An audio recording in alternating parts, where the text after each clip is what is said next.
Hello, everybody, and welcome to this Blue Circle Talk on Women as Leaders of Change that we are hosting today to mark International Women's Day. Hello to all the people who are joining from all around the world, and we are already starting to see so many comments. I will be your moderator today. My name is Lucia Feito Ayonca, and I am a lawyer, a certified diabetes educator, and global diabetes advocate with more than 31 years living with diabetes. I am from Spain, but my second nationality is Argentinian. And as a proud member of the Blue Circle Voices Network, I will be representing this country today, Argentina.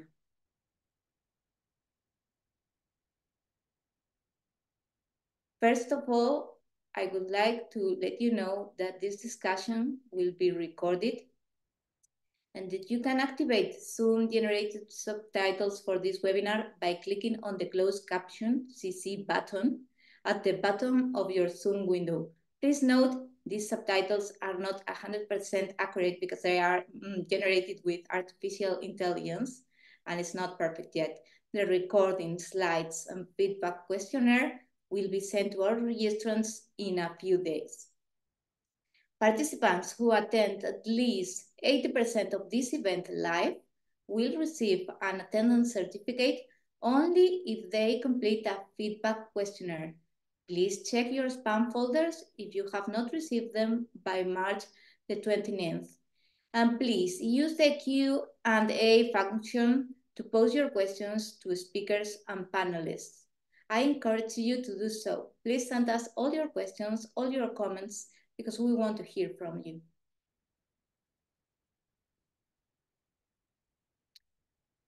To start the session, we will have a presentation by Dr. Ermelinda Pedrosa.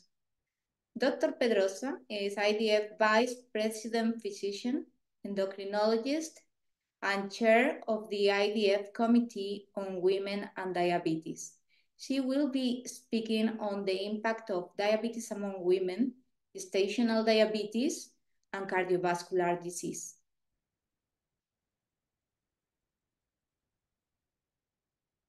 Hello, everyone. I am very pleased to participate in this Blue Circle Talk with the topic as Women as Leaders of Change. I am Ermelinda Pedrosa. I am from Brazil. I work as endocrinologist in Brasilia, the capital of our country, and I have the honor to be one of the IDF Vice President Physician and also chair of the IDF Committee on Women in Diabetes. The topics that I'm going to present as an introduction for our discussion later on is more about the impact of diabetes concerning gestational diabetes, GDM, and cardiovascular disease, CVD. GDM is one of the most common complications of pregnancy. In fact, that the prevalence is about 13.4%, which accounts for around 17 million of pregnancy worldwide. It carries long-term risks of type 2 diabetes and other complications for both mother and baby. Previous GDM, based on recent data, shows that there is 8 to 10-fold higher risk of type 2 diabetes versus women with no GDM history. And the highest peak occurs 3 to 6 years after a GDM pregnancy. A small percentage, about 0 to 9.45%, develop also type 1 diabetes in the postpartum period. One of the very important issues in the postpartum scenario is that women who miss their postnatal follow-up are at high risk of developing CVD. In fact, a meta-analysis with over 5 million people pointed out a twofold higher risk of cardiovascular disease versus women without GDM. Therefore, there is an urgent need for early and ongoing proactive surveillance and effective preventive strategies for both type 2 diabetes and CVD.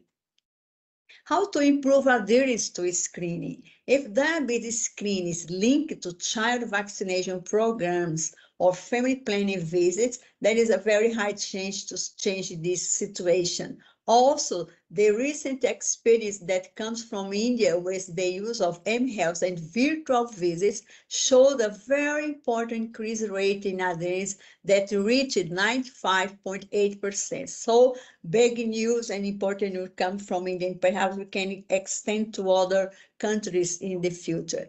More recent, the FIGO best practice advice that were published last year showed many opportunities to prevent type 2 diabetes, especially in the postpartum time. So we can improve the rates by coordinating the postnatal care supported by a manager or a healthcare worker, try to reduce waiting times, a better and clear communication about health, practical guidance on nutrition lifestyle as well, vaccination and baby care programs. Use a reminder system such as mobile phones or WhatsApp message or even home visiting is very important as well. And implementing and encouraging home self-testing. Women have a slightly lower global prevalence of diabetes compared to the prevalence among women, 10.2% versus 10.8%. So nowadays it has been estimated that there are 260 million women living with diabetes, but the chance of having a better condition for pregnancy and to change this very important problem of gestational diabetes is something that we still have a long way to go. What about heart? Why women with diabetes are at higher risk of poor heart health? It seems that diabetic cardiomyopathy is a potential contributor that affects women more than men. Coronary artery disease is increased among women with diabetes, but itself cannot explain the increased risk of heart failure, an issue that has been emerging with much important data. A biological difference in the effect of diabetes on cardiac function in women compared to men has also been observed, especially among women with type 1 diabetes. The loss of the diastolic function has a greater detrimental effect on female hearts compared to men, and it seems that hormonal change also play a role, especially in the postmenopausal period.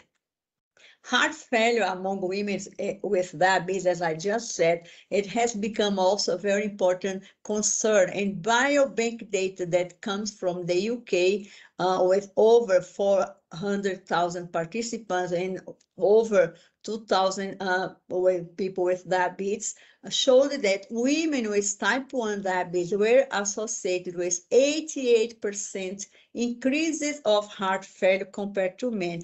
And among type 2 diabetes women, the increase was 17% compared to the men. So the increased risk of heart failure in women was independent of confounding factors, which is something very, very important in terms of epidemiology. So to reflect, to think, to act, I bring these words that were expressed in recent interviews by the American Heart Association News Among Cardiologists. We are not good we are not good at treating women. Whether it's a problem with clinicians or patients or access to healthcare, it's not clear, but it's consistent. So we really have to think very carefully about this problem and try to extend strategies to cover all these scenarios. So with final message, I would like to say that the postpartum period provides a very important window of opportunity to prepare for healthy future pregnancies and to identify those women with higher risk of type 2 diabetes and also with cardiovascular disease. Sex difference of heart failure could be biological, and coronary arterial disease high prevalence play an important role for early mortality among women with diabetes. Therefore, strategies for more awareness are topics of the call to action of the Women Diabetes IDF Committee that we hope to launch in November this year. Thank you very much. Merci, gracias, muito obrigada for your attention.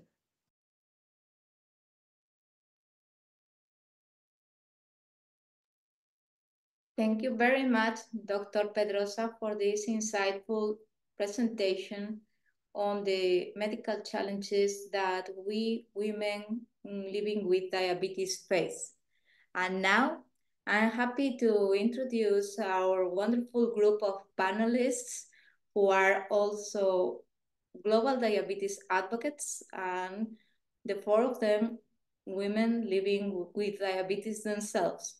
So we have Betsy Rodriguez today, registered nurse, certified diabetes educator, and part of the education and communication task forces from IDF SACA. Welcome, Betsy. Good morning, Lucy, and good morning, you all from this side of the world. I'm so happy to be here with you all. And today, I think I will be representing women like me who are living with diabetes for so many years through the eyes of my daughter, who is a type 1 person living with diabetes, through the eyes of my brother, my only brother who lives with LADA diabetes, through the eyes of my mothers and my aunties who live with type 2 diabetes. As you can see, I'm coming from a sweet family living with diabetes. It's an honor to be here with you all today. It's an honor to count on your presence, dear Betsy. And then we will count on the presence of Aaron Gafoor, a certified diabetes educator and master in public health from Pakistan. Welcome, Aaron.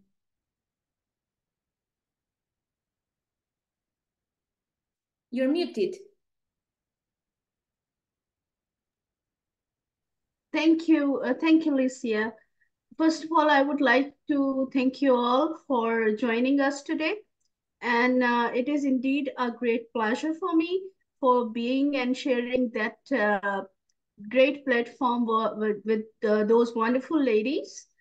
And I am a certified diabetes educator, and I'm a president of National Association of Diabetes Educators of Pakistan. And the very short and very targeted introduction is that I am the expert of that which I'm suffering from. So thank you so much for inviting me for this webinar. I really love to share this discussion and being part of that. Thank you. Thank you, Aaron. Next, we have Riddhi Modi, independent diabetes advocate and IDF Blue Circle voice from India. Hello, everyone. I'm Riddhi from Mumbai, India. I'm so delighted to be on this panel today. I would really like to thank IDF and the entire advocacy team for this wonderful opportunity. By profession, I'm a graphic designer and an entrepreneur, but recently launched myself into this diabetes advocacy journey. And I'm here because of my healthcare professionals and my community in India. And a very short introduction, if I had to say, my motto would be, I'm powered by insulin, I'm driven by purpose, and I'm completely empowered by my healthcare professionals and my community. Thank you so much for having me today. And I'm really looking forward to engage with all these wonderful women on the panel. Thank you to the audience for being here today for us. Happy Women's Day. Yes, thank you, Riddhi. I think that you said and you mentioned a very powerful word, that is empowerment, and it's a word that we will keep on repeating during our conversation today. And last but not the least, Osae Hoe, Lion Osae Hoe Tima. Thank you, Lucy, for introducing me. Happy Women's Day to everyone. My name is Osae Hoe Ethel Chima Wongogo. I'm from Nigeria. I'm the mother of 5 beautiful daughters and a person living with type 2 diabetes for 22 years. first had gestational diabetes. Later, I was diagnosed with type 2. I'm an entrepreneur and also a humanitarian. I represent type 1 persons living with diabetes in my community and type 2, and my family members most who live with diabetes and have passed on. So I'm here, a resilient woman, here to speak and to empower and to share my experience with every other person. Thank you. Thank you so much, Osaihoe. Well, I would like to start with a very simple yet profound question. And I would like to ask you regarding your diagnosis, your story living with diabetes. I would like to start with Betsy. However, if you want to add something, comment something, please feel free to chime in or share, or let's keep this as a conversation, as a friendly conversation. Thank you, Lucy. My story is quite a bit interesting because as I said in my introduction, I have been able to see diabetes through the many phases in my family members, through my life itself, through my daughter who was diagnosed when she was 8 years old. Today, she's a woman of 42 years. Through my brother who has LADA and diabetes. He was diagnosed when he was 35 years, and now he is 60 years old. Through my mother who has type 2 diabetes. She passed away right now, and she used to be so much active at her age that I'm always saying, when I grow up, I want to be like you, Mama. And I think I have been able to do that. And then through my aunties, all of them who were living with type 2 diabetes, and all of them who ended being blind just because back in those days, the only instructions they got them was use this insulin and a list of many, many foods that they cannot eat, and that's it. They ended being blind because they were living in rural areas in Puerto Rico where there was nothing about special care. There was nothing about the DSMES services, diabetes management, education, and support services. There was nothing about diabetes educators. There were primary care physicians. There were no specialists, and they ended blind. Things that we know today, it can be prevented if women have the right access and quality access to health insurance, to health care, to evidence-based care, to caring care, patient-centered care, which were the things that my aunties didn't get it, and therefore they ended being blind and dying of diabetes-related complications. So that's why my passion is here, because I'm coming from a sweet family who has been dealing with this chronic condition for many years through many challenges. And I'm hoping that with my little contributions, I can make a change in the women who are living with diabetes. The change starts with you, Betsy. I'm sure of that. Thank you. Aaron?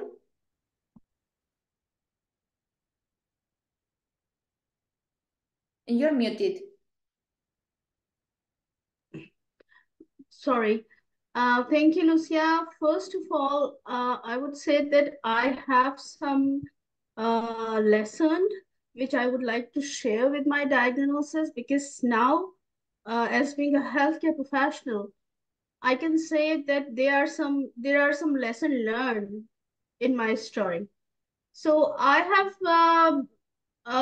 when I was in puberty, I start gaining weight.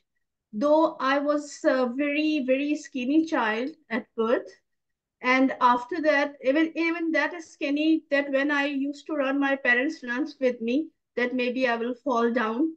That is skinny. But at the time of puberty, I start gaining weight. And then I came to know, my family came to know that I am having some hormonal issues, some hormonal problems. And that, after that, definitely that was the very early teen. I was 14, and I myself, not just my parents or family, we also all want to be working on that, and we I want to be a very skinny, very smart girl, as usually girls wants to be. So we have started everything like as much as I remember at that young age, I have done all the fat diets and the yogas and the savanas and everything, but nothing worked.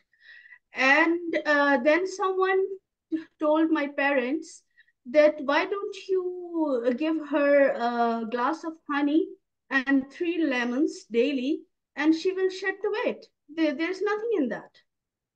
And at that time, I was started it, and I was already insulin resistant due to the hormonal issues, and that was like cherry on the cake.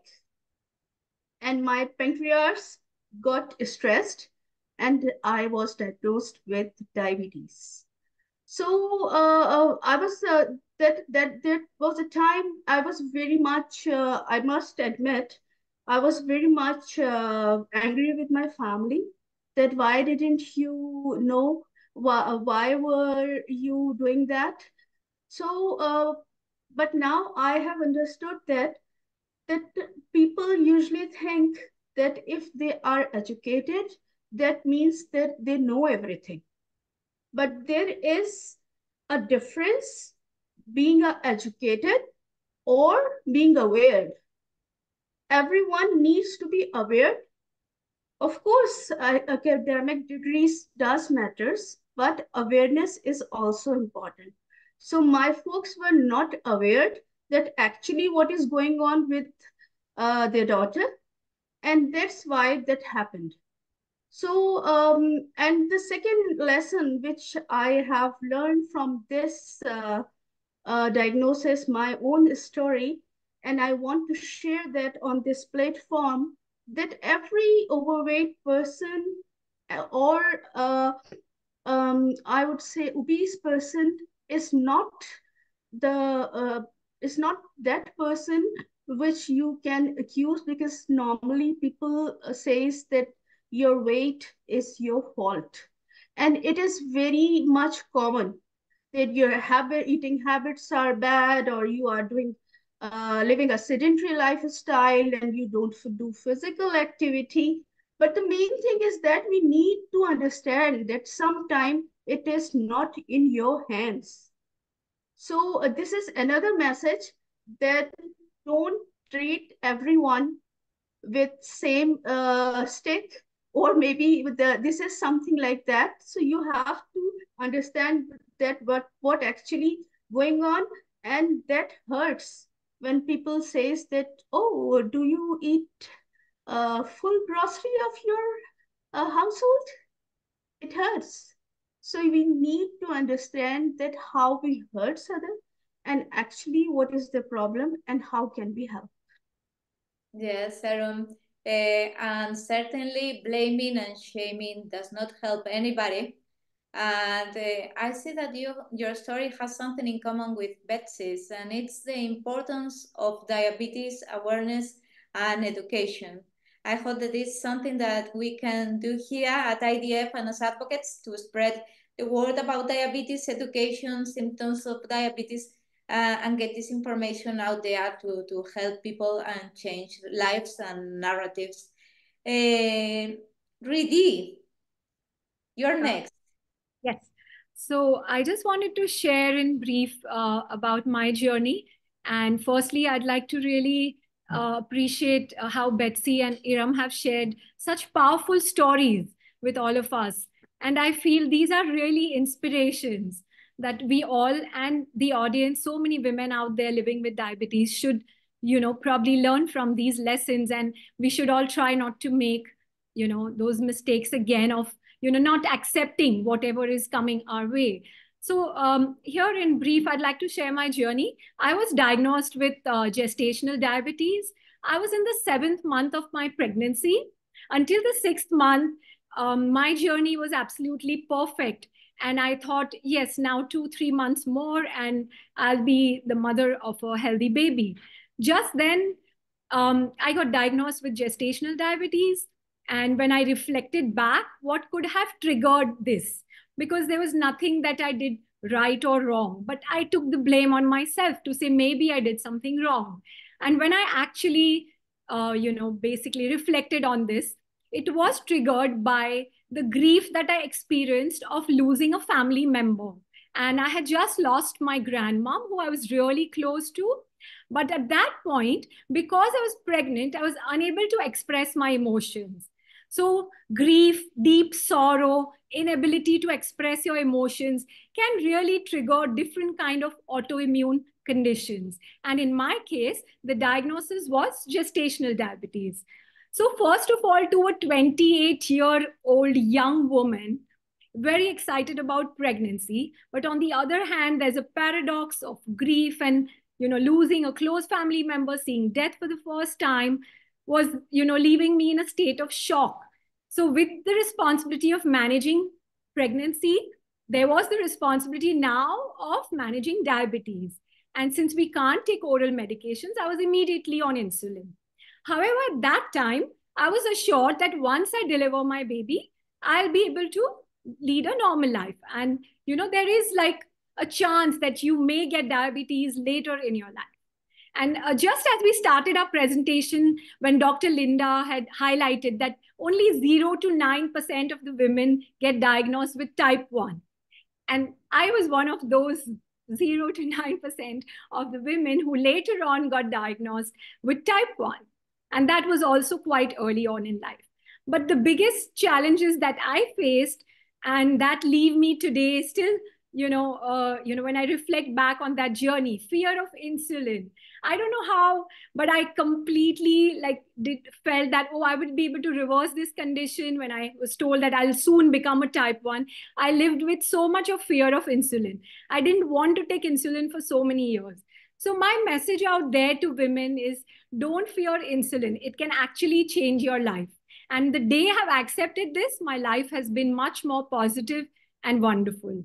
Another thing, basically, we have to find our outlets, our friends, family, support system, maybe community members to share our emotions. Reach out, talk about your story. Don't let it be within you. That's a mistake probably which I made. But now the positive takeaway is women who are planning a pregnancy with diabetes or who are already pregnant, get the right advice. Get your endocrinologist on board, get your gynecologist on board, take support from nutrition, make sure you're active.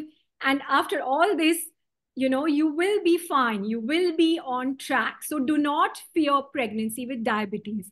And whatever I went through my journey, I really am grateful that I got really amazing support from the healthcare professionals in my country. And I delivered a healthy baby who is now 18 years of age. And another thing, my son kept asking me, will I have a sibling? But back then, I feared another pregnancy. I thought maybe another pregnancy will raise another autoimmune condition in my health. And now, when I work with children who are living with diabetes from different parts of India, we have a little joke at home when my son says, oh, now you're a mother of so many more children. And that really fills me up with joy. So that's my story. And I really want to leave a message for all the women out there planning a pregnancy, looking forward to raise a family. Go out there, get all the support you can, and you will be absolutely fine. Thank you for sharing, Riddhi. I think it's so important that you mentioned this. Once again, I see the issue of myths and education coming up again, and being afraid of insulin when it's our life-saving drug, our line to life. And Osaehoe, it's your turn.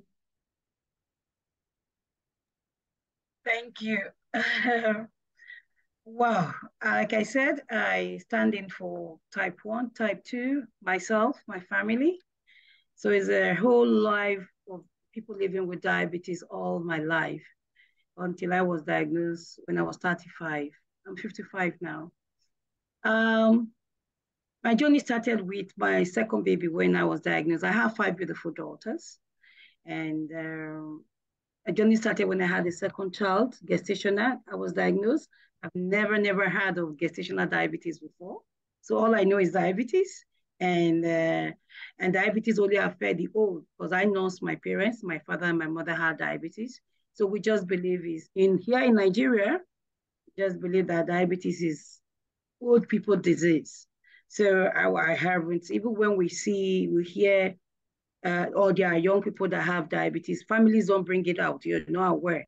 But now I know a lot of people I grew up with, they actually had diabetes, but their parents didn't make it known. So my journey started there, and I was lucky. I had a good care team that managed my gestation, assured me I'm going to be fine. After the birth, my body's going to go back. And I was happy. I was just 32 years. So I had my baby, my body went back. Third baby, gestational came back. And I'm like, oh, it's going to go back again. And it did. For 6 months down the line, after my third baby, and I felt very unwell in my body. So I had to visit the hospital, and I was told, oh, the diabetes, now we think you may be living with type 2. So I had to see, I was referred to a endocrinologist. And that was the best thing that happened to me in my life. And that's what I think saved me. The right care team, the right professional. So a endocrinologist did all the tests to confirm that I was actually living with diabetes type 2. So when he was done, he said, look, I'm sorry, you're not living with type 2 diabetes, but don't worry. He shared his mother's story with me, who was 80 years. And just like your mother, because my mother died of complication, she had her limb amputated and she didn't make it. And so that was before I was pregnant with my first baby when that happened. So from what Modi said, you could be grieving. I'm just thinking maybe that all those things put together may have contributed to really me having gestation, because I've been asking why. Because I was very athletic, I was very slim, but now you can see me, I'm obese. So when I was diagnosed, and then he assured me, educated me, and then introduced me to a support group, Diabetic Association of Nigeria. So I was given the support, the understanding, and he told me, the endocrinologist told me, don't worry, everything is going to be fine. It's not a death sentence.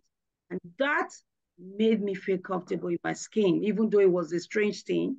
So I started living. And then I had my first, I got pregnant for the fourth child. And then I had to continue. That's how my journey with insulin started. So all these pregnancies, I go with insulin. So I became bold. From then, I started talking about diabetes freely. I didn't want any other woman, because I faced discrimination while going through that. Other women were being judged that they were eating too much. That's why they were drinking too much mineral. That's why they are coming down with gestational. So people didn't understand. They didn't have that awareness. Just like Aaron said, being educated does not mean you are aware. So they weren't aware. Even my family members didn't have that understanding. So I had to start educating, because I'm somebody who is very, very inquisitive and bold. And I knew that I didn't want to go through what my mother went through, or my father. So I didn't want any other woman to go through what I was going through. So I said, and I believed in family. So I didn't like the tension that was between husband and wife, because the wife is gestational and he's blaming her. I had to start educating them in the clinic. When I go to say, oh, I'm living with diabetes, I once had gestational, so don't worry. And I was injecting myself publicly so that they would feel comfortable, because injection was a scare. Insulin was believed that your diabetes you are not very bad. That's why you're using insulin, which was a wrong information. So that I had to start. I had so much in my hand, because the government was not supporting us. So everything you're doing on your own and from your pocket. So all what everyone is describing here, having support from the government, making it easy, wasn't easy for us. I quite agree with Betty that it's really bad when you don't have support of government. So I went through it. With that, education helps me. And I had my fourth, and I had my fifth daughter, being an advocate, talking about it really. And my husband, the family support is key. I will want to tell every woman out there, don't be afraid. And I would like to tell every man, because I know this program is not for just women alone. Men are watching. Please support your family, support your wives. It's not their fault that they come down with gestational. It's not their fault they're living with type 2 or type 1 diabetes. It's just a deformity in the system that you can manage. So that was what my husband and my children were there for me and my family. I ended up losing my brothers and I ended up losing some friends. Why I said I represent type 1, I ended up finding out in my course of advocacy, I found so many young boys and girls who were living with type 1 who didn't understand what they were living with. Because here in Nigeria, type 1 is not so popular. People don't even know about it. So I had to add that, and they were coming down with complication, which was taking their lives. So that's why I now added that to my advocacy type 2, type 1, to create awareness. And I noticed that when I started putting my face out there, people now became the face of diabetes. A lot of women from across the world call me. I watch your video on the YouTube. Please, is it true that I will be okay? Is it true I can get pregnant? I said, yes. There was a woman, let me share a story of a woman who had lost 4 children. And here in Africa, in Nigeria, she was considered a witch. So she was banished. She couldn't see even the only surviving child that she had. So until she met me and I told her, you were having gestational diabetes. That was why you were losing. She was educated. She was a policewoman. But she didn't know that. She was using hospital. But they didn't give her that education that she needed. And only for her to find out that it wasn't, she thought she was possessed. That was why she was killing her children. So you can imagine how relieved she felt. She now believes that she can get married again. You mean I'm not evil? So there are so many women who have lost their babies who didn't know that it was gestational and they blame themselves. So that is changing here in Nigeria now because gestational people now understand there's more awareness and being a face, people call freely.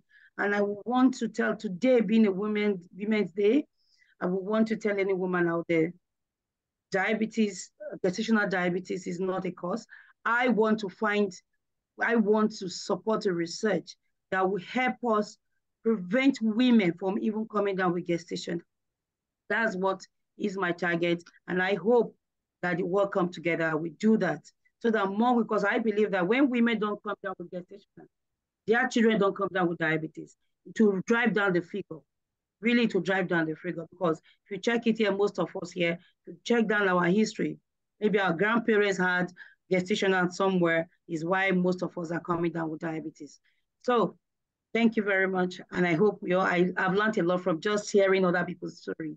And I hope I've imparted something. Thank you. Thank you so much, Sainhoy. On my side, I was diagnosed 31 years ago, and diabetes education was not what it is today. And there were no modern technologies to treat diabetes. We didn't have CGMs and these marvelous things that we have in many countries nowadays. And well, managing diabetes nowadays, it's easier than it used to be. And also there's more access to information and support groups. Because one thing that I think is essential is peer support. Peer support is everything. We feel good when we are interacting with other people living with diabetes. And we feel we are not the only person living with diabetes in the world. There is something that we've all been there somehow. So, well, the moment I started becoming part of the global community, advocating and helping others, that was the moment I started helping myself.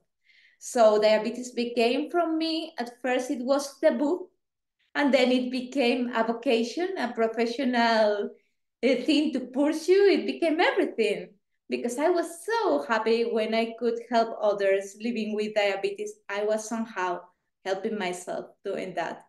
So it's a one-way journey. And I think that it's the same for you guys because I see you are all involved with this advocacy journey, and it makes me so happy to see that. Aaron, I have a question for you. What challenges have you personally experienced as a woman living with diabetes in Pakistan? Thank you, Lucia. Actually, this is something which is, I would not say that it is only in Pakistan, but I think that is quite common. These challenges are common in MENA region like India, like my neighboring countries, and the most of the 22 countries. I was diagnosed at a very young age, and it's been like 22 years ago. It's been 22 years, and at that time, there was no concept of diabetes education in my country. Still, we have a lack of awareness and education, but at that time, it was like something contagious. I mean, people get become very, emotional about that. And I still remember that I was diagnosed at age of 14.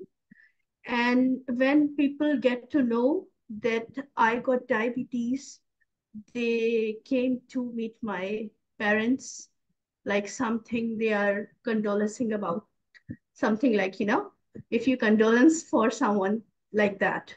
And I still remember that even the challenges was not just from the outer society, from the community. It was even with from my relatives as well.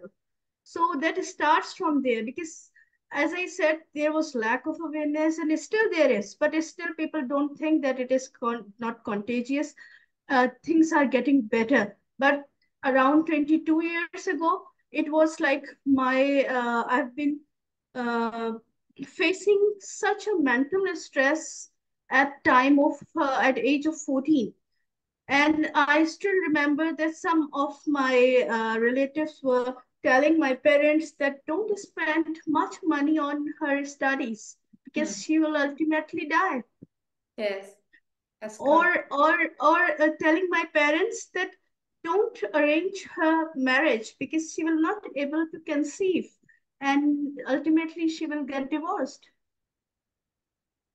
And even then, I still remember that when I was in my college and I have applied, I always wanted to be a doctor, but I'm glad now I teach as doctor, so much in much better position. But I wanted to be a doctor, and when I gave exams for medical school, I was cleared in all the tests, but I was failed in medical exam because I had diabetes. So I didn't got the admission because I was a person with diabetes. And even this is not the one story. I had many stories like that where I got rejected because I am a person with diabetes. Diabetes stigma, Aaron. And Ridi, do you have any similar experiences or challenges that you have faced due to being a woman living with diabetes? So yeah, I would like to say that, we all women who come from different parts of the world and even within India, we come from different socioeconomic backgrounds. And the kind of challenges we face are really, some of them are common, but some are very different. And as I started my advocacy journey, I realized that, when I was actually sitting and thinking about how can I have the advanced Novo pen, I'm actually just so shocked that children living in the villages don't even have the right insulin. And when I met my community friends, I was so shocked because I felt so grateful for the life that I have. And that has actually driven me to be a diabetes advocate. Okay, like, we have lack of education, we have lack of awareness, not enough access to care. There is a problem of financial support. So many children here don't even afford the right insulin. And when they go for the consultation, sometimes they don't even get prescribed the right insulin. How can these children live with the burden of diabetes management at such a tender age when all of us, grown up adults are also striving day to day? So when I actually, met my community friends, this came as a shock to me While stigma is a negative term, but we all see it every day, every part of the world. And it is nothing but an unfair set of beliefs. So I feel in a woman's journey, particularly because we are talking today about Women's Day, I feel from the time that a young girl is diagnosed, they get lost in the diagnosis and management because the chaos is evident in their parents' life. The parents have to learn everything. They also at times in India get rejected in schools. Of course, we have a community who's working to change it day and night. But what I'm saying is these are the kind of issues at that tender age. Sometimes they are bullied and they are not able to communicate about the condition. Today, even now, when we are grown up, sometimes we really have to explain type 1 diabetes, in a very structured manner. And yet, like we all spoke, like education doesn't mean awareness. I have friends who come back to me and say, oh, can't Ayurveda heal you? I'm sorry, it can't, right?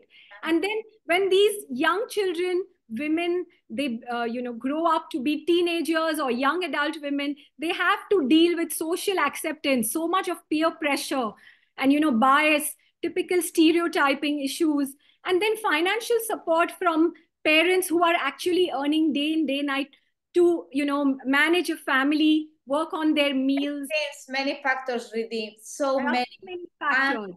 And another challenge for women living with diabetes comes when we age. And here comes a question for you, Betsy, my dear Betsy. At the age of 68, you see, we are telling people how old you are.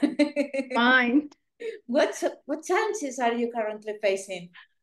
Well, first of all, I'm so proud to say that I have reached 68 years old and I'm feeling wonderful. Women of my age face a lot of challenges. The first one is the physical and the mental complications. Aging brings health issues, chronic illnesses, and sometimes cognitive decline. We are so prone to arthritis, hypertension, diabetes, cardiovascular diseases. And the foundation of all of those chronic conditions is healthy eating and physical activity. But women of my age might be experiencing food insecurity. There is a lot of myth about older adult women not being able to do physical activity, for example.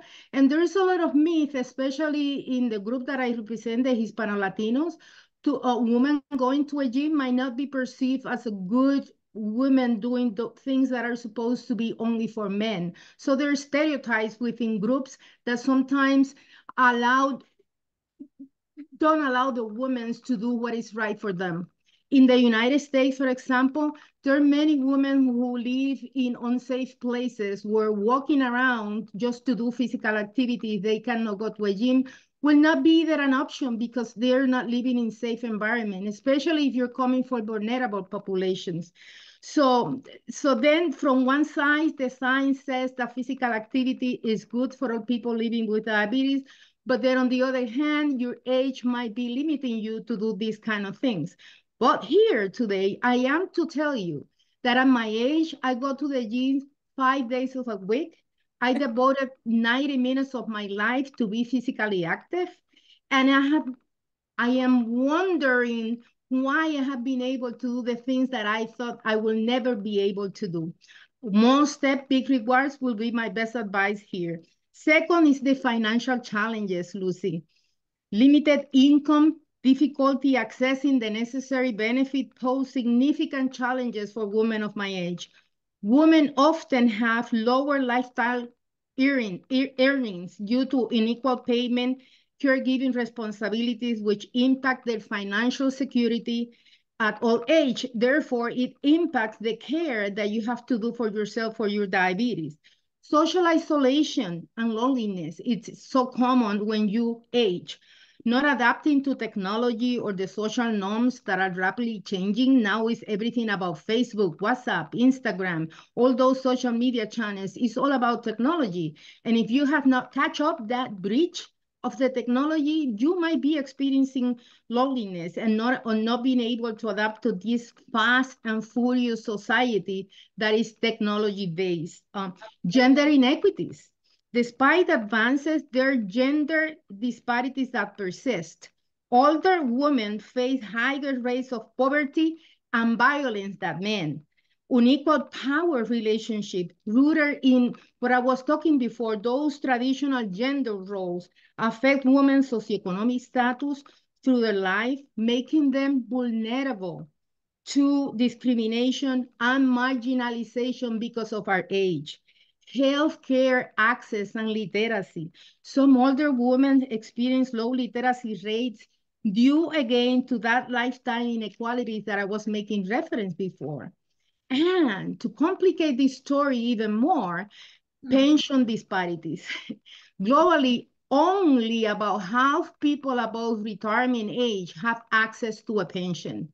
Women are less likely to receive pensions, and when they do receive those benefits are lower than men. So in addressing these challenges, targeted actions by government and international organizations like what IDF is doing today is essential to ensure a more equitable and supportive environment for older women. The fact that we're aging, creating our body so many changes, you're functional, that means the way you do your daily activities might be impacted. You get slower, but that doesn't mean that you are not useful anymore. In fact, the white hair comes with a lot of wisdom, comes with a lot of experiences, come with a lot of stories to tell to our younger generations so they can be inspired and empowered to first show self-compassion. I will say older adult women needs to show self-compassion. Take care of yourself. Think about your well-being. Yes, we're so prone to be taking care of our family, to our relatives, to our husband, to our kids, to our grandkids, to our neighbors. And what about ourselves? Take care of yourself. Be compassionate to yourself. I have been learning that at my 68 years old. Before that, 2 years ago, Lucy, you know that I was weighing 344 pounds. How I will do that to myself? I asked to myself, why? Well, It's because never I too was late to learn, investing time. Betsy. Say that again? It is never too late to learn Exactly. and It, to get to know more. And as you were saying, that's so right. Socio-economical factors to play yes. a fundamental role, and not just for us women, but being a woman, it makes it slightly harder. And then add diabetes to the equation, and then we have a combo here. Yeah, because it's um the historical role that we have played in the society, from employment, from payment, the way we are Absolutely. perceived, and then on top of that, living with a chronic condition like diabetes. Yes. Here, for example, we have many women who doesn't have legal status in the United States. Well, that creates a whole can of worms because access to care will be a huge issue for them. Quality care and being able to get the supplies and the resources they need to self-care themselves, it's another challenge. And that will be adding up if you are 60 or more, because the financials are different, the roles are different, your perceptions about yourself is different, the perception of others about you at your age is different as well. So we're dealing with all of that on top of living with a chronic condition like diabetes, who doesn't give us vacation. We can take vacations from diabetes. Am I right, women here? We have to live with this condition 24/7, 360 days of 360 days of the year. And this particular 2024, we have an extra day in February, the 29 days for February. So it was another extra day that we people living with diabetes have to take decisions on day-to-day basis while living with diabetes. So your function decline, your body is aging, that impose a lot of challenges over you. But I think that the most important message that I would like to share with older women who are living with diabetes is show self-compassion. Do something for yourself. Empower yourself to take care for you. Take time to sleep well. Drink plenty of water. Eat as healthy as you can. do physical activity. If you cannot go to a gym like me, walk around your house. I start doing physical activity by doing the stairs in my house. And then I went out walking in the neighbors. And now here I am doing things that I will never thought I will be able to accomplish at my age. And I can compare with younger women who go to the gym that looks very fancy and very good looking. I might not look like them, but I must act like them. So I That's think not that, important, Betsy. What really counts is that you are doing your best, and women yes, of all ages living with diabetes have to work hard and care about ourselves, because another challenge that we usually face is acknowledging our self-worth and giving ourselves the credit that we deserve. It's yes. like we traditionally, our role is the role of the carer. We take care of Mhm. other people, of children. We take care of the husband. Well, that's another challenge. In my Mhm. case, for example, I heard Ridi saying, talking about pregnancy with diabetes, or Osanjoe, pregnancy with diabetes. In my case, I never wanted to get pregnant. However, when I went to the endocrinologist many years ago, I went because I wanted to feel good, because I was a person living with diabetes and I wasn't feeling good and I wanted to get a proper treatment. And the doctor, the first thing that said to me was, "Don't worry, you will be able to get pregnant." So I was like, "What? I don't want to get pregnant." And that's not nice either. I mean, at least you should get asked, because in the case of a man, if a man went to the endocrinologist, he wouldn't be said, "Don't worry, you can have children." He said, Well, my "Hey, daughter was Mr. Doctor." my daughter was told that she will never be able to be a mother. Well, she have two. Were those two pregnancies were easy ones? I will say no, but it was possible. I have never seen my daughter so committed to be well because she wanted to be a mother when she was told she will be able to. And now that she has two, she considers herself to be self-determined because she has been able to accomplish her dream of becoming a mom. It's That's, okay, Betsy, but some women do not have the dream of becoming a mom. yeah. And there's a place for us too. Yes, That's the indeed, piece of indeed, our indeed. diversity, because not every woman wants to get married and have children. Exactly. And Not that's every woman wants an to get important married. thing Yeah, to consider, right? We're always assuming the role of the woman with a husband, Mhm. with children, and taking care of children. That's not the only model for women in the world. And it's Exactly. important to say that. And that's me here to represent these different women, if you want, and to give a bit of diversity to our discussion. From now on, please, let's keep our answers short, because we have so many questions to respond and we have so little time. So, Ridi, this one is for you. Could you make any comment on mental health and diabetes management? Yeah, I feel that, we are all aware about the 5 pillars of diabetes management, being medicine, meal planning, monitoring, and movement. And the fifth one, which is the most, undermined, is mental health. And I say that because my first diagnosis of gestational diabetes came from a space of grief. And my second diagnosis of type 1 diabetes, again, came from a very, very traumatic year of personal problems that I had to face, which were nothing to do with me. But because of that, it had led me to trigger this autoimmune condition. And I lived with that for so long. I blamed myself that because I couldn't manage my emotions well, that's why I got this condition. Now, as I have, kind of let the weight go off my shoulders, stop taking life so seriously, met amazing people in the community, found a new purpose, I feel that mindfulness techniques and meditation play a very important role in the lives of all of us women. And just like Betsy shared, we need to have self-compassion. We need to prioritize self-care at any cost. Yes, you can be the best advocate, but if you don't find 30 minutes of time to look after yourself, then it's a challenge, because you're going to pour so much of yourself into this, looking after your family, and maybe your partner's family, friends, support. I pay a lot of attention now to mindfulness techniques and meditation.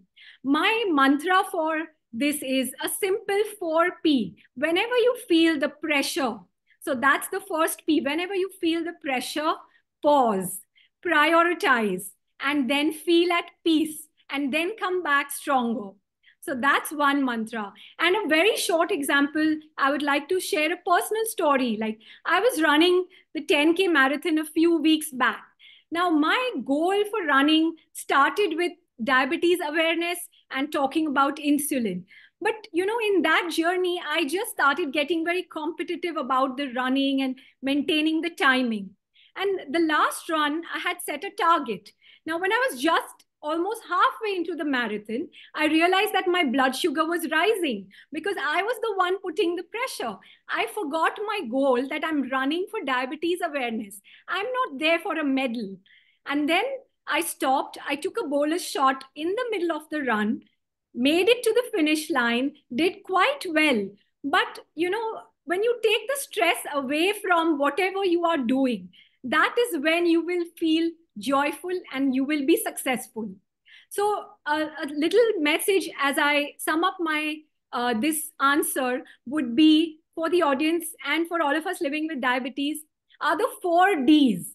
You can be very disciplined. You can have a lot of dedication. You can have all the determination in the world. But remember that you're living with diabetes, which is also a very delicate condition.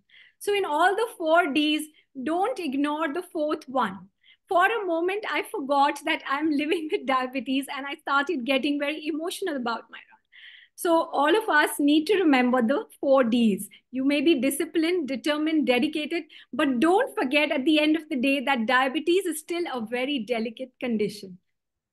Exactly. Osalho, and do you have any comment on mental health? How was the journey for you? How do you think that women with living with diabetes in your community can take care of their mental health?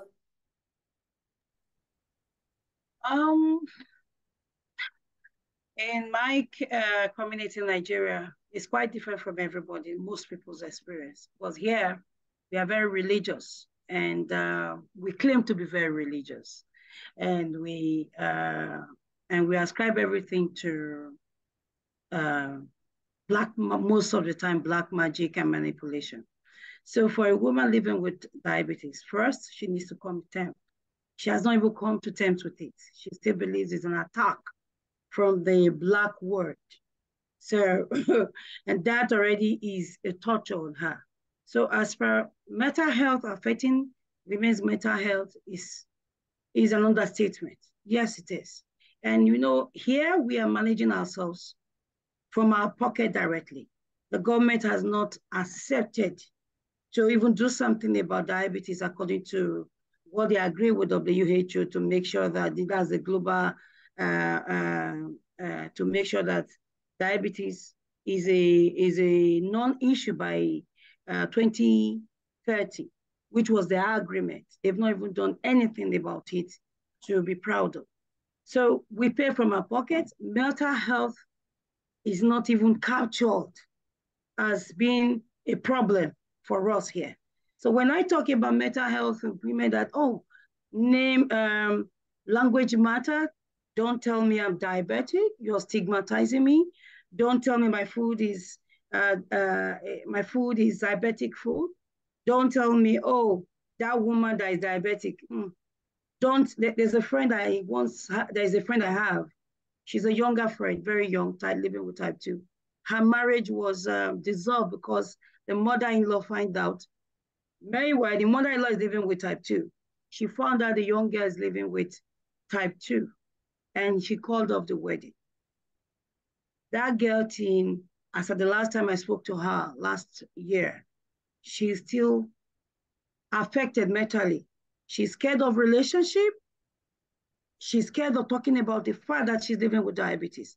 So because of that mental health, that we don't even, the government is not even doing anything about diabetes, because of you being told that this is what is affecting you, is causing you to be depressed. But You deal women at this goes beyond mental health because there are so many things that have to change there. Because we cannot yes, blame the person because the person has mental health issues. It's the whole system that's wrong. We have to yes. The change whole system is the wrong. beliefs. We need diabetes education. We need to get people know why diabetes is caused and not putting the blame on people living On with yourself. diabetes. Yes, absolutely. It's So easy to it experience. is a problem. So my advocacy, you see, you're coming down with so many women ashamed to come out to say they're living with it because of the stigma. Mental health is stigmatized here. And I notice it's not only in Yes, Nigeria. I yes. once listened to one of us from Morocco or Egypt who said that a doctor, medical doctor, I listened to him in the WHO program, where he said he was stigmatized by his colleagues that he was dealing with mental health. So here is such a huge problem, and I Education, haven't, I education. only suffered a little, I wouldn't call it depression. Um, it affected me mentally when I was pregnant when I was going to go under the knife with CS because diabetes, if you're having big babies, your advice, just give yourself that advice that you go under the knife to have a CS so that you don't stress your baby. So the rejection, people were complaining, people were feeling that I was not woman enough because I'm Yeah, not yeah. having a vaginal birth. Can you imagine that kind of thing Yes, in this it's terrible. 21st O sea, century? we have to get moving because we have just 15 minutes of conversation, and I really have so many questions for you. And Aaron, 1 minute, quick. How could you keep on being resilient as a woman living with diabetes? Come on, you have 1 minute.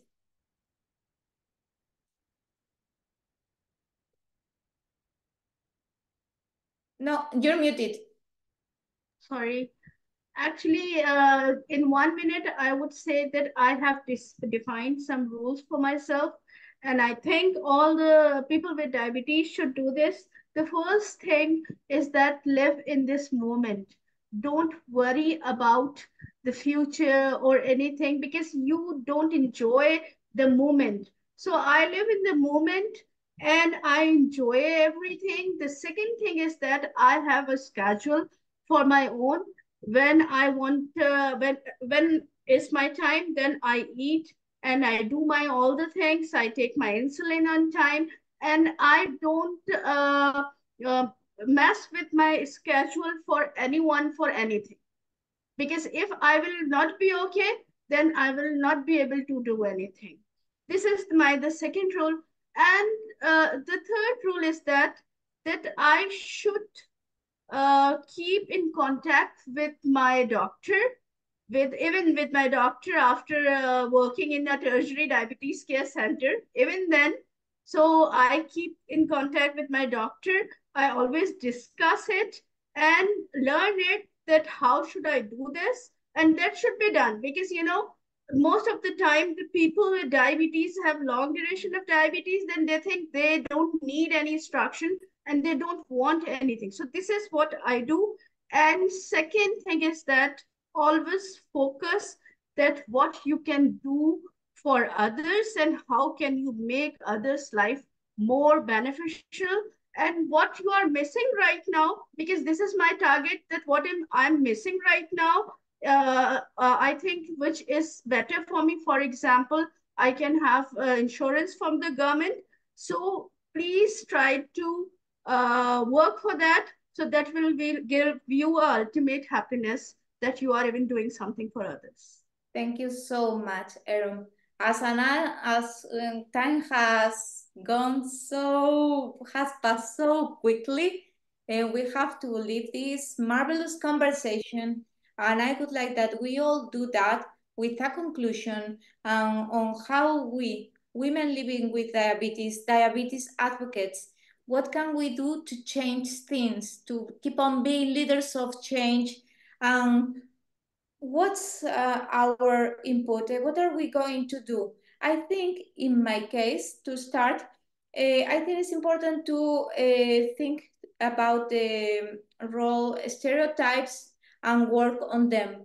Give women power to change the power structures and let them lead, because we know what the way is. We are good at leading because we care about other people, and we do really deserve this place. Betsy, what would be your conclusions? Well, my conclusion it's simple. Each of us has the responsibility to advocate for others, especially those that may not have a voice. And we can do that in so many ways. There's awareness and advocacy roles that we can play. We can use our social media platform, which is what I have been using, because these allow us to raise awareness, to educate people. There's a lot of community building that can be done. It could be physical community buildings in the neighbors that we all live, but also it could be a community building, online community building. And there is a whole e-community of diabetes that are there. There are many groups. Let's join forces so we can increase awareness about the challenges that women with diabetes are facing. And then lastly, education and empowerment. I think that is very important. We have first to educate ourselves to do better care of our diabetes and our well-being, and also to educate others. I think that the best ingredient for empower a person is knowledge. So education, increasing awareness, and using the social media channels and collaborating with others, I think that that's something that we all can do something about it, and work with all of those people that are out there that are in need of listening to someone with messages of hope. People with diabetes like us, we need messages of hope, messages that are telling us that everything is going to be fine despite of the challenges that we are having around us. Challenges are just opportunities to grow. So I will encourage you to use your challenges for growing and giving to others what you have received by grace. Thank you. Absolutely, Betsy. And what you said before, and when you shared your story in the beginning, you mentioned that your family members suffered from many complications, and that was scary, right? And let's change that narrative to give hope to people, so that when people get diagnosed, they are not afraid and they get empowered to take care of themselves. You know, every time that I see a woman who's telling me, I have been living with diabetes for 60 years, 50 years, that gives me a lot of hope, and give me hope for my daughter, who I was always scared that she would live so short. And when I see women that are, telling me, I have been living for 50 years with diabetes, I have been living with 60 years with diabetes, that gives me a lot of hope. I think that hope is something that we all need in order to deal with this chronic condition that we didn't ask for, but it came to us. So we better make her our best friend. Absolutely, because it's gonna be there whether we want it or not. Aaron, looking ahead, what direction do you see yourself moving forward? You're muted again. Great. As I said previously, that I want to do something which I have missed living with diabetes. For example, I want the government should take the initiatives for people with diabetes. They will get the proper insurance. We should be get involved in policy making, because how they can make anything or any solution without us, because they don't even know that what actually we want. So this is, I am looking myself in next 5 years that I will gather more people like myself, because I'm not one person who is bearing all that. So I want to lit more candles, and I want them to lighten the whole diabetic community. Very good. And I think that we women are great leaders because we know how to take care of others, and we know what the problem is, and we know how to sort it out. What do you think, Osanhoe, that it's a good quality that we women have that makes us good leaders in diabetes and in life? We are naturally built. We are naturally resilient. We are naturally built to survive, no matter the, and we have a very large heart. We can accommodate, we can stretch and come back. So as a woman, we can change the world. We are changing the world. As a woman living with diabetes, I know what's, as a mother, I have been able to reach many people with that motherly care. You know, like the hen covers the chicks at any time. That's what a woman is. So for the community of diabetes, a woman is a great change. That's going to change, that's changing, not going to. Look at us here. Look at what we are doing in the different countries. And we are more than this. If you check the diabetes community world, you see that more women are out there making change, just like I am. I'm a voice, I'm the face of diabetes in my community, and I'm proud to be. And women are making changes, and I look forward to us changing policy. I changing the policy of diabetes in my country and making sure the government participates in diabetes. And the life of a woman, no woman will lose her child due to gestational diabetes or type 2 diabetes or type 1 diabetes, not on my watch. And I'm doing that already. Okay, I have a question for whoever wants to answer it, okay? So this is the question. Given the challenges of balancing work, family, and stigma, how can we effectively empower and encourage women to prioritize screening, prevention, and management of diabetes? Wow, what a question. Who wants to go?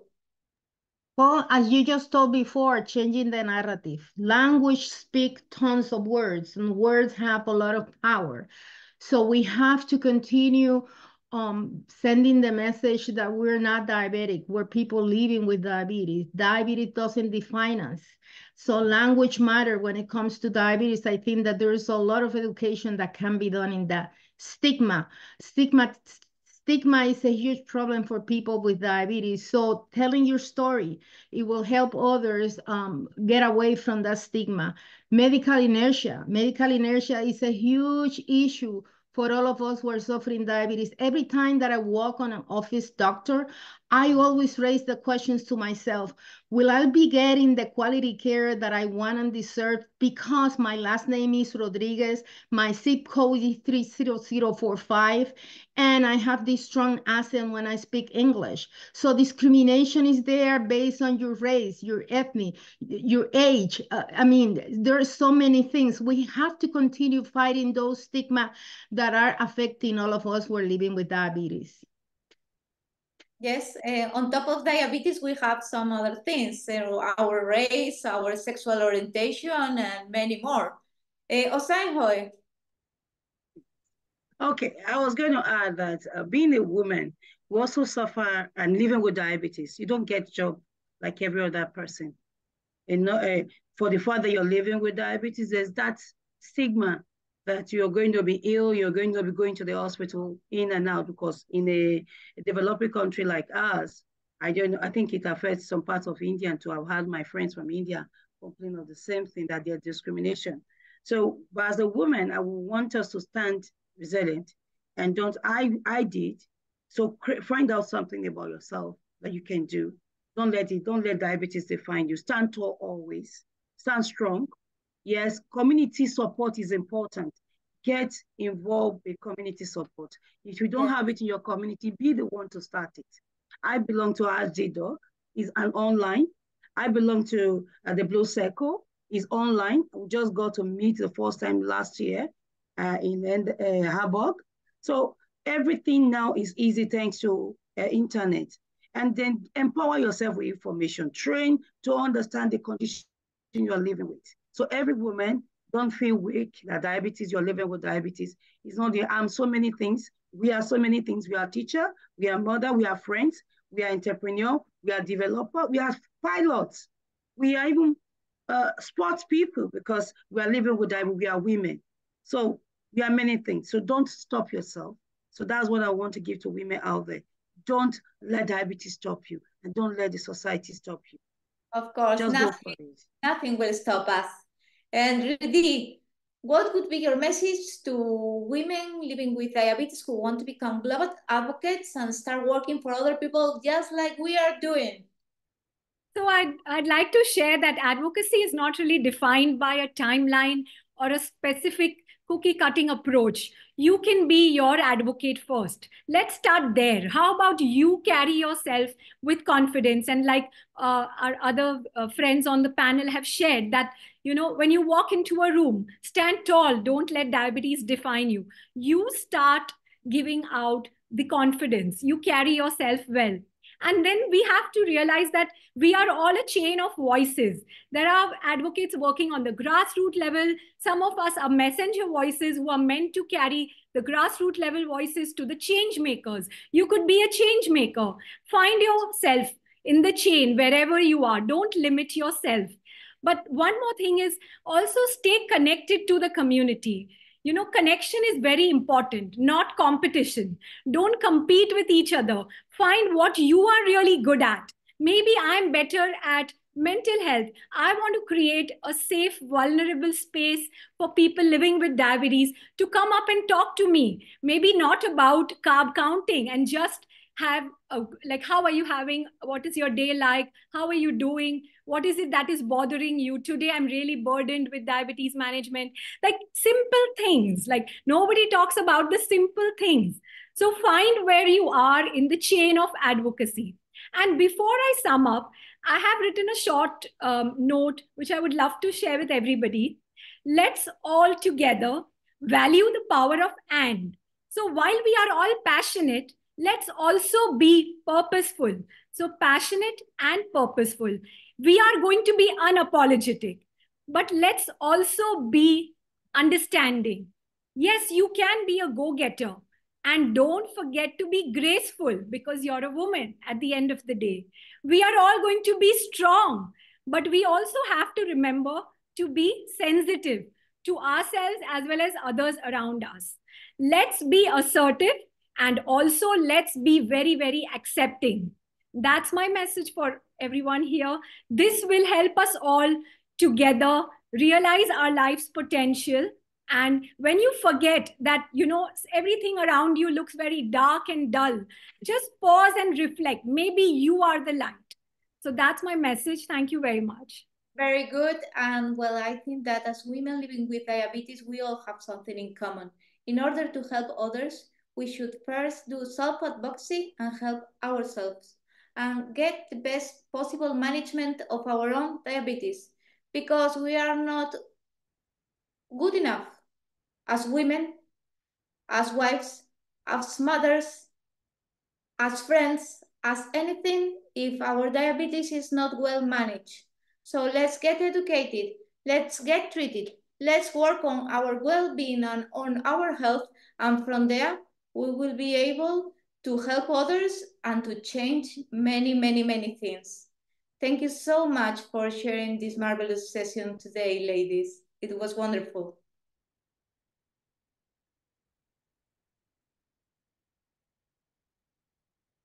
It has been so enriching. And now I would like to proceed with some closing remarks.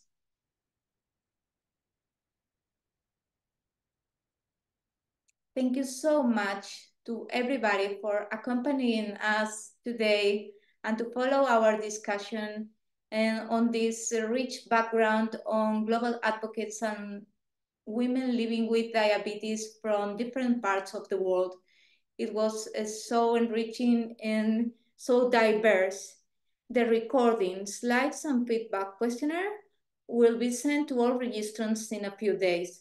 Please respond to the feedback questionnaire to help us improve the future IDF online events. We want to create the best online events for you people, so we need to know your opinion. And please send any questions that you may have to advocacy@idf.org.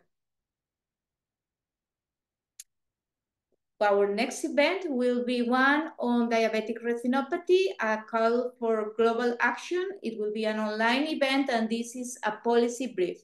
Feel free to scan the QR code that is showing on the screen to get to know more. And of course, we will wait for you there in Bangkok, Thailand, for the next IDF Congress taking place from the 7th to the 10th of April. Early registration will open really soon, so feel free to scan the QR code and get to know more, and hopefully register very soon so that we can see each other there. Thanks again.